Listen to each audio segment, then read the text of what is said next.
Okay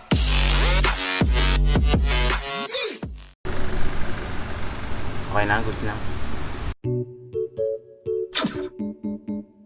So yun men, what's up? It's your man back at it again with another quick unboxing video nga pala. Kasi nag-order tayo sa Lazada ng isang mechanical keyboard which is blue switches, Otemu Blue. Unboxing na natin, Rock Hillis PBT version.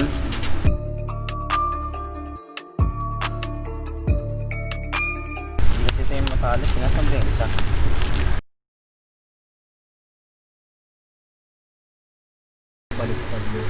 Tama, shit, mabigat men. Medyo may kabigatan men. Rock Hillis Premium Mechanical Keyboard PBT version, top grade PBT, double shot keycap. Double shot keycap talaga men. RGB backlight, full anti ghosting, 50 million keystroke lifespan. Polling rate, hindi ko naman alam kung ano yan. Ayun o, Otemu Blue click key. Ibig sabihin blue switches, maingay. So testing natin yung sound mamaya. Boom. Ito, ayan, binuksan na po natin. Gago ka men, shit, ang bigat men. May kabigatan. So sa box, ang laman ng box ay syempre itong yung unahin na natin yung nakakaagaw pansin, itong mismong mechanical keyboards. The manual Rock Hillis na hindi naman natin binabasa pero kailangan yan basahin din natin nga. So may ano pala, may kasama palang switch puller ba tawag dito, basta switch puller yan. At swappable kasi to, hindi, nakakalimutan ko lang magdating kanina guys. Nothing in the box, okay, pwede na itapon, joke lang. That is remembrances. Okay, bam. Boy. Sige na kayo na mo.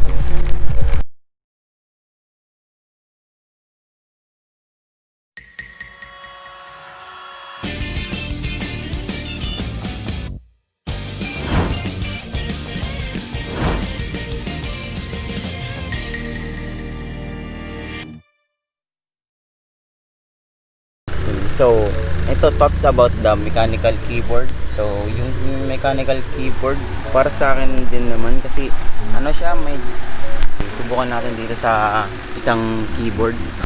May pagkalakihan lang ng onte yung bulok nating keyboard na to kaysa dito sa isa. Yan. So, sa likod, meron pa palang keycap puller tsaka extra keycap.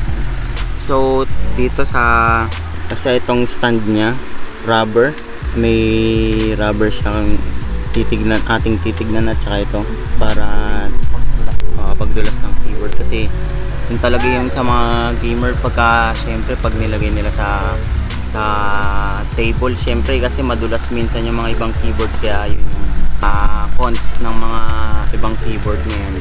Sa mga mumurahing keyboard, pero sa ganito kamahal, syempre kailangan na talagang may ganyan. Ay, ang kulit. Ito yung mechanical keyboard, testing na natin. Mechanical keyboard mouse. Diba, ang tunog, ang clicky. Yung keycaps, ano bang texture ng keycaps? Sabihin ko dito. Para siya, matte siya, hindi naman siya ganun. Sa keycaps kasi di naman ako maaarte sa keycap. Okay lang basta nagpo-function ng goods. That's the good. Okay, tatanggalin natin to. Ito pala magnetic din pala to. Ayan, there you go. Damn, RAM. Pwede natin i-customize to kung gusto nating kulayan, pero para sa akin parang mas gusto ko rin yung ganitong kulay kasi since black and white build naman ako ng PC. Tsaka may rock logo din dito men. Yan, support local, Philippines #1. Nga pala, nakalimutan ko sabihin, meron pala siyang gold plated tong USB. Tsaka meron siyang cover para dito para syempre sa mga lawang. Tsaka braided nga pala yung cable. Tsaka may pa, rock strap. Tsaka may ayan, basta yan.